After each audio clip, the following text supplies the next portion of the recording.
ભાણવડ તાલુકામાં પણ ધોધમાર વરસાદ વરસ્યો છે।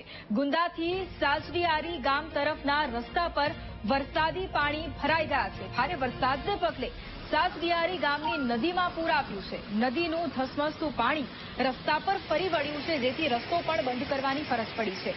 સાસડીયારીનો રસ્તો બંધ થતા વાહન વ્યવહાર પણ અટકાઈ ગયો છે। તેના દ્રશ્યો સામે આવ્યા છે। દેવભૂમિ દ્વારકાના ભાણવડ તાલુકામાં અવિરત વરસાદ વરસી રહ્યો છે અને ગુંદાથી સાસડીયારી ગામ તરફ જવાના રસ્તા કે જે પાણીમાં હવે ગરકાવ થઈ ગયા છે। ભારે વરસાદને પગલે સાસડીયારી ગામની નદીમાં પૂર આવી ગયું છે।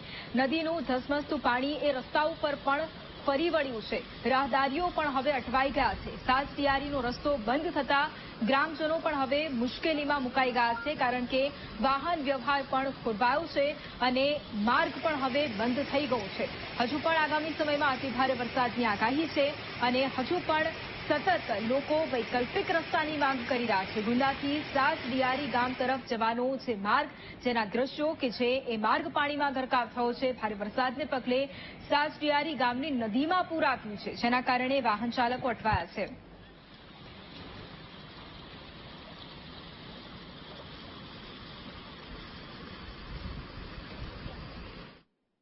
અમરેલી જિલ્લાના શહેરી અને ગ્રામ્ય વિસ્તારોમાં ધોધમાર વરસાદ વરસી રહ્યો છે। વરસાદને લઈને ગામડાઓમાં જનજીવનને વ્યાપક અસર પહોંચી છે। અનેક ગામડાઓના રસ્તાઓ ધોવાઈ જતા વાહન વ્યવહારને અસર થઈ છે। સાવરકુંડલાના છાપરી અને ડેડકડી ગામ વચ્ચેનો જે પુલ તે બેસી ગયો છે। પુલ ઉપરથી વાહન ચાલકો જોખમી રીતે હવે પસાર થવા મજબૂર બન્યા છે।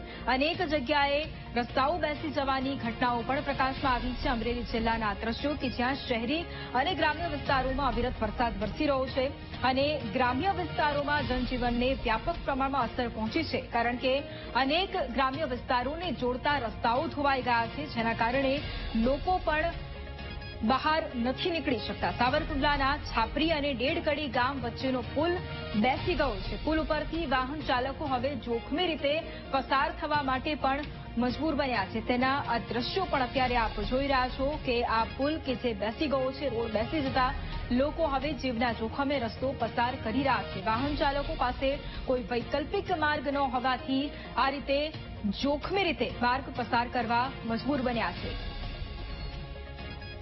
અને આજ મુદ્દે સંવાદદાતા દિલીપ ફોન લાઈન પર છે। દિલીપ, અમરેલી જિલ્લામાં સતત વરસાદ વરસી રહ્યો છે અને અનેક ગ્રામ્ય વિસ્તારો છે કે જેને જોડતા પુલ જે બેસી ગયા છે અને તેના કારણે વાહન વ્યવહાર પણ ખોરવાયો છે। અત્યારે શું પરિસ્થિતિ? અમરેલી જિલ્લામાં ગઈકાલે 10 ઇંચ જેટલો વરસાદ વરસી જવાના કારણે અનેક પુલો જે છે ધરાશાયી થયા હતા। અહીં ખાસ કરી અમરેલી જિલ્લાના દહીરા, આકોડા, છાપરી, ડેડકડી સહિતના પુલો છે, આજે મુખ્ય માર્ગો પર પુલો આવેલા છે, તમામ પુલો છે ધરાશાયી થયા હતા। આજે પુલ તૂટી જવાના કારણે રસ્તાઓ અનેક બંધ થયા છે। રાહદારીઓને ભારે પરેશાનીનો સામનો કરવો પડી રહ્યો છે, ત્યારે રાહદારીઓ જે છે તે સતત 10 કિલોમીટર જેટલા આસપાસના રાહદારીઓ છે આ પુલ તૂટવા જવાના કારણે ફેરો થઈ રહ્યો છે। ત્યારે લોકોની, ગ્રામજનોની માંગ છે કે પુલ છે અને તાકીદે રિપેર કરવામાં આવે। જી બિલકુલ, આભાર દિલીપ તમામ જાણકારી માટે। મોરબીના